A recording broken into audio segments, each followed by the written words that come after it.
Hey YouTube, I'm Carl and I'm here to give you 4 tips on how to deal with social anxiety and hopefully in the process of that overcome it. For someone who has suffered from it from, 14, 15 years, really struggled, had really low moments, finally I kind of learned a few things that got me out of it, and to be honest with you, my life is an awful lot happier and I really want to share that with others. Tip number 1, listen to your internal dialogue.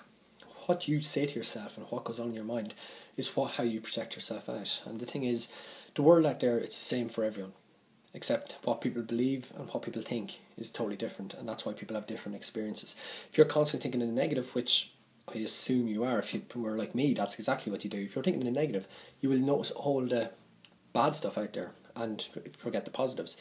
And if you're like me, if you're kind of in that frame of mind, if somebody compliments you, you'll just dismiss it instantly. If somebody says something bad, you'll pick up on it. So it's very important to try and change that. Change how you think of yourself, how you visualize yourself, because you want to have something strong and positive, and you want to be, that's where it starts. If you can see yourself in a positive light, then you can go out and act as in a positive way and make your life a lot better. If you can see or constantly see yourself in a negative way, then the world is always going to be bad, it's always going to be messy, it's always going to be scary, to be honest. Like, it's going very scary if you're constantly thinking negative thoughts. So to be able to just listen to that, listen to what you're thinking, what goes on in your head, and be able to, first of all, monitor it, and then second of all, just try and stop it, try and change it around. And there's a few little techniques with you.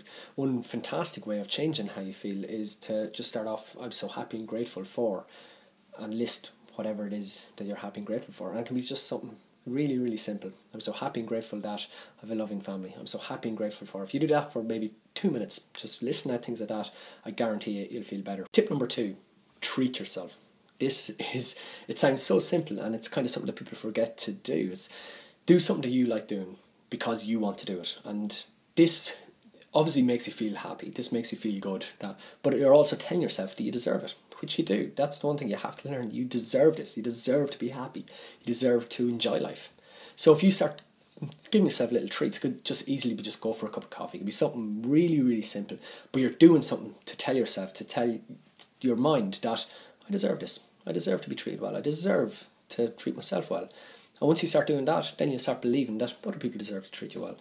And it's a massive thing. It's so simple, but do it. Maybe pick one thing every 2 to 3 days. Do one thing that you want to do. Put some time aside and say, this is my time.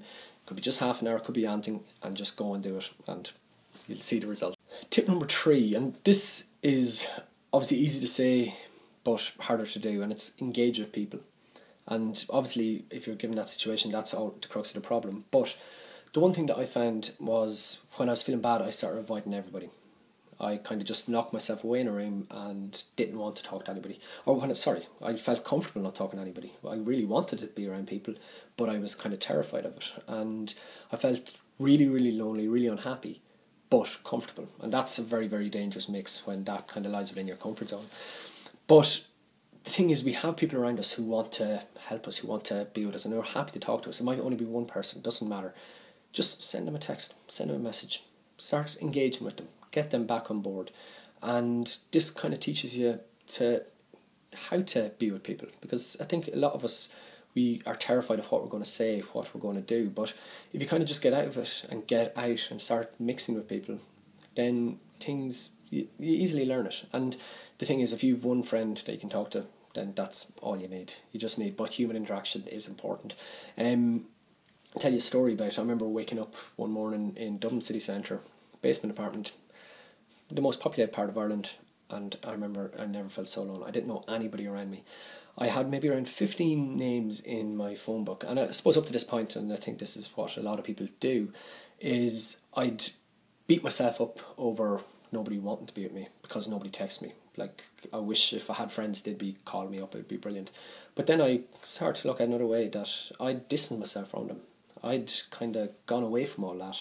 So it wasn't on them to contact me. They probably thought that I was off doing something else. They probably thought that maybe I just didn't want to be around them because I ignored them.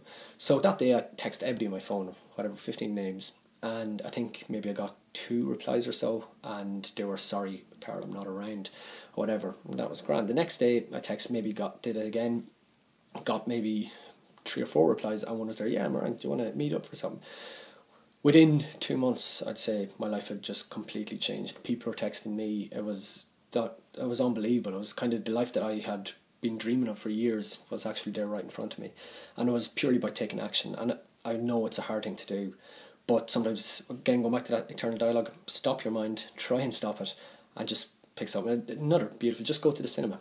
Meet a friend, go to the cinema. You're sitting there for 2 hours. You don't have to say anything. You can concentrate on the film, and then when the film is over, that's you have something to talk about.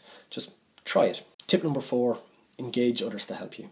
The thing is, there are many, many people out there who want to help you. And the thing is, we need help. We need help from others. I think the problem is that we look for others to cure us, and nobody can. We're the only ones that can do that for ourselves. We're the only ones who can change ourselves, but we can engage loads of others. There's any amount of people out there, especially now with the internet. You can get onto chat rooms. You can even just leave comments here, and I'll try and respond to them. You have lots and lots of help. Don't try and do it alone. I think that's the problem, that especially this is again something I had, that I thought I have to get myself perfect and then I can go out into the world. You don't. Just go out, just get people, talk to people, and see where it leads. You get some insights, you get some amazing tips, and they could be exactly what you need. All it takes is one little thing to change, and then the world changes. Once it changes inside, then things can happen outside. So thanks for watching, and I hope you found that helpful.